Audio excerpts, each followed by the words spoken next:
बिस्मिल्लाहिर्रहमानिर्रहीम अस्सलामुअलैकुम। आप यूट्यूब चैनल देख रहे हो, मेरा नाम है अब्दुल रहमान। नाज़रीन, आज 14 जून है।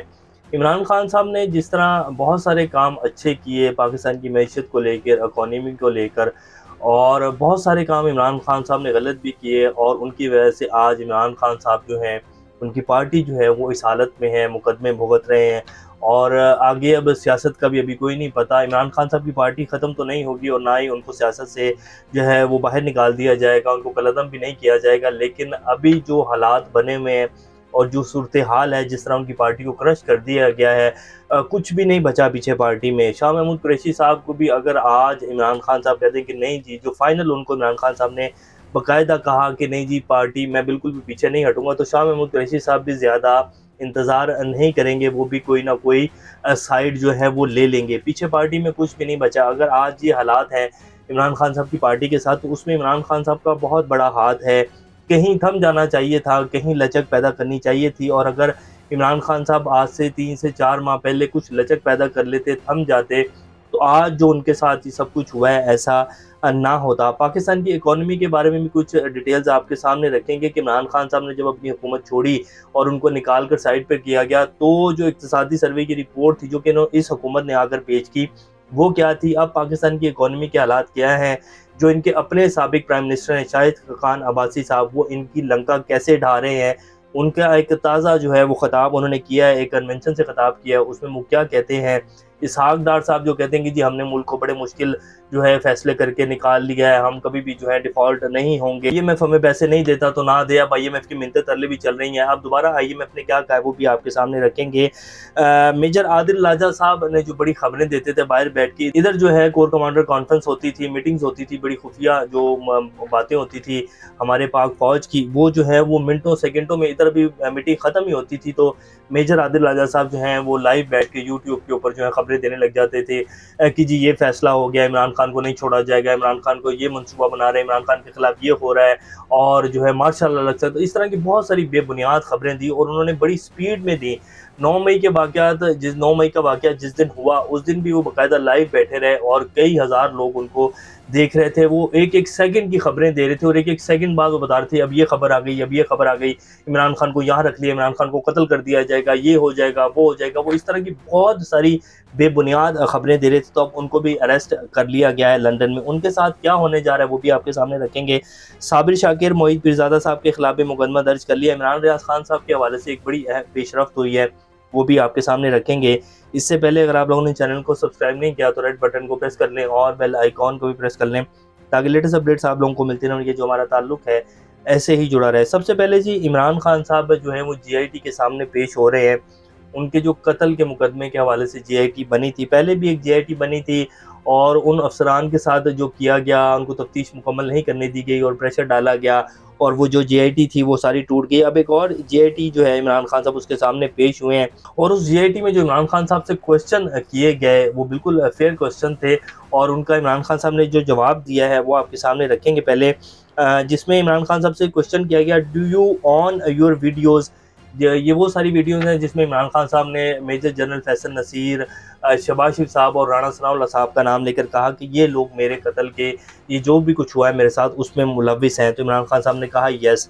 फिर उनसे क्वेश्चन हुआ, do you have any proof of allegations, कि जी आपके पास कोई प्रूफ है इन एलिगेशंस का जो आप लगा रहे हैं। तो इमरान खान साहब ने कहा नो। फिर क्वेश्चन हुआ, general Faisal Naseer directly threaten you, कि जी जनरल फैसल नसीर ने आपको डायरेक्टली कोई धमकी दी। तो इमरान खान साहब ने कहा no. Then why you levelled allegation against him, तो फिर आपने उनके खिलाफ क्यों एलिगेशंस लगाए आपके पास जब कोई सबूत नहीं था। तो इमरान खान साहब ने आगे जो जवाब दिया वो बड़ा हैरान कुन जवाब था। उन्होंने कहा समवन इन्फॉर्म्ड मी। अब ये जो इमरान खान साहब को इन्फॉर्मेशन दे रहे थे ना पिछले 1 साल से, इन लोगों का भी बहुत बड़ा हाथ है इमरान खान साहब को उनकी जमात को यहाँ तक पहुँचाने में और 9 मई के वाक़यात में। फिर उन्होंने कहा कि जी any proof to justify your allegations, कि आपके पास कोई प्रूफ है कि जो आपने एलिगेशंस लगाए थे उनको प्रूफ कर सकते हैं आप। तो इमरान खान साहब ने कहा नो। अब आप जो है डायरेक्ट वज़ीर-ए-आज़म के ऊपर, फिर मेजर जनरल फैसल नसीर के ऊपर, सिटिंग जो आपकी आप कह लें कि ओहदों के ऊपर लोग बैठे हुए हैं, आप उनके ऊपर जो एलिगेशंस लगा रहे हैं और आपके पास कोई सबूत नहीं है। ये तो इमरान खान साहब की जो है वो इन्फॉर्मेशन थी। अगर आपके पास कोई सबूत होते, आपने तो बाकायदा प्रेस कॉन्फ्रेंस में बैठकर ये कहा कि जी मेरे पास सबूत मौजूद हैं, मुझे जो है मेरे बुलाया जाए, मैं सबूत दूँगा। अब आप कह रहे हैं कि जी मेरे पास कोई भी सबूत नहीं है, मुझे ये बताया गया। और फिर ये जब पूछा गया कि जी आप कौन बंदा था जिसने ये बताया था, तो कहे मैं भूल चुका हूँ। तो ये जो है हालात हैं। आप पाकिस्तान के साबिक प्राइम मिनिस्टर हैं, पाकिस्तानी कौम आपको सुनती है, आप इस तरह कैसे बात कर सकते हैं? बहरहाल, अब इसके हवाले से ये भी बात कर लेते हैं कि इमरान खान साहब ने जो कहा कि जी इन लोगों के ऊपर मुकदमा दर्ज किया जाए। क्या इमरान खान साहब को पाकिस्तान का आईन इस चीज़ की इजाज़त देता है? तो बिल्कुल देता है। इमरान खान साहब पाकिस्तान के साबिक प्राइम मिनिस्टर हैं, पाकिस्तान की सबसे बड़ी सियासी जमात के लीडर हैं। उनके ऊपर पूरे मीडिया के सामने, पूरी दुनिया के सामने कातलाना हमला हुआ है। फिर उस बंदे ने जिसने हमला किया, उसकी ठीक आधे घंटे के बाद वीडियो आ जाती है। फिर डीसीओ साहब अपने मोबाइल से वीडियो बनाकर जो है उसको लीक करते हैं। इन सारी चीज़ों को बिल्कुल फेयर तरीके से इन्वेस्टिगेट होना चाहिए था।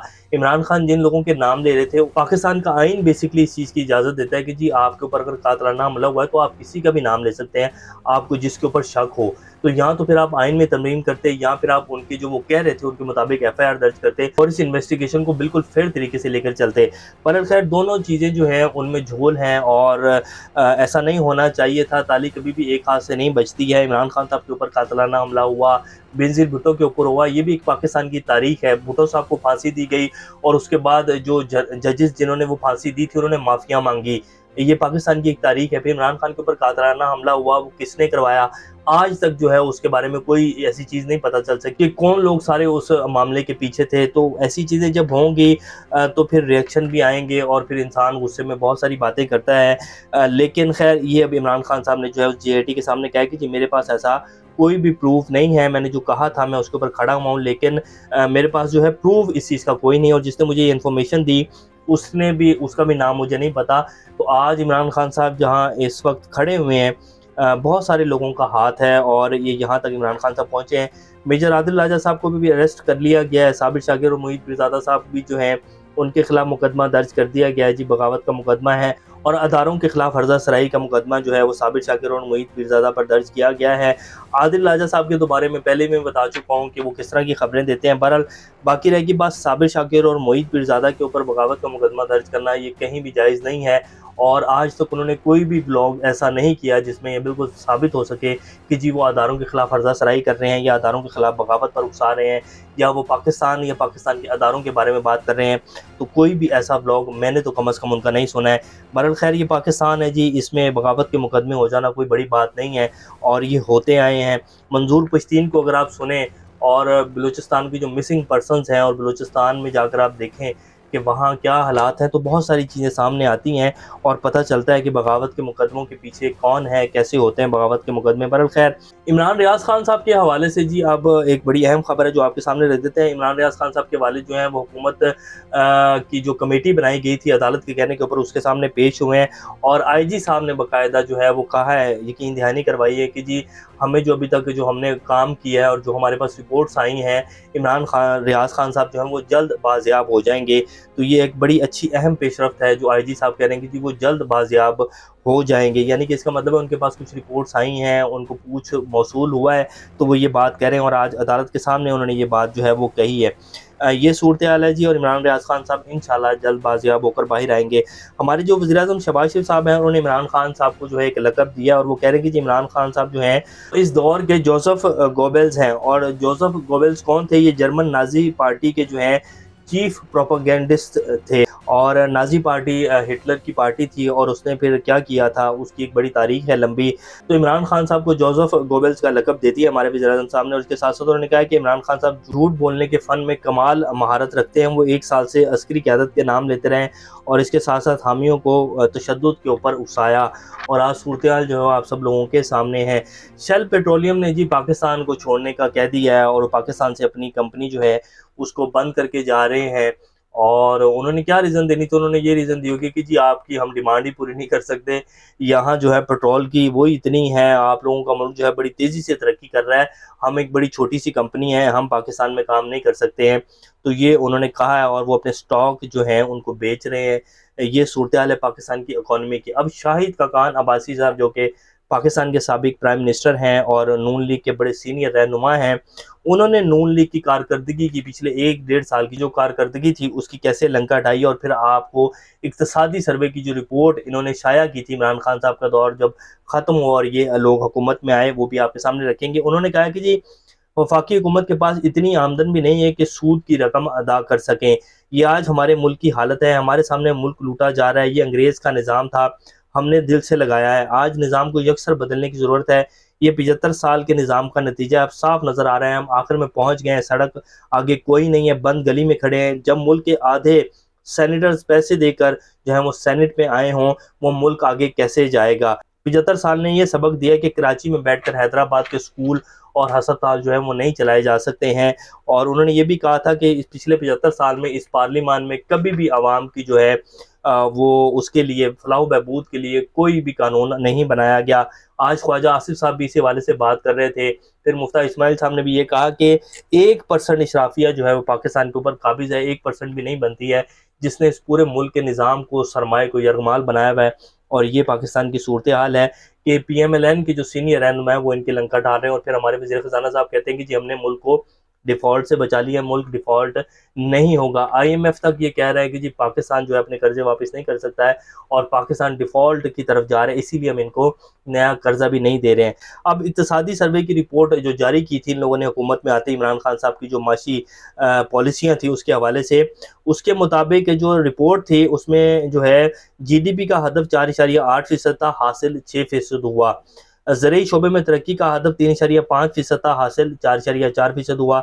सनती शोबे की शरह जो थी वो 6.6% तय हुई थी, हासिल 7.2% हुई। सर्विसेज के शोबे में इजाफे का हदफ 4.7% था, लेकिन हासिल 6.2% हुआ। ये इमरान खान साहब की जो पॉलिसियाँ थी और जो इमरान खान साहब ने 3.5 साल काम किया था कोविड-19 के होने के बावजूद, तो ये उनकी जो है माशी पॉलिसियाँ थी और ये उन्होंने काम किया था जो ये ना तो पहले कभी कर सके हैं, और पिछले 1.5 साल की कारकर्दगी तो आप सब लोगों के सामने ही है।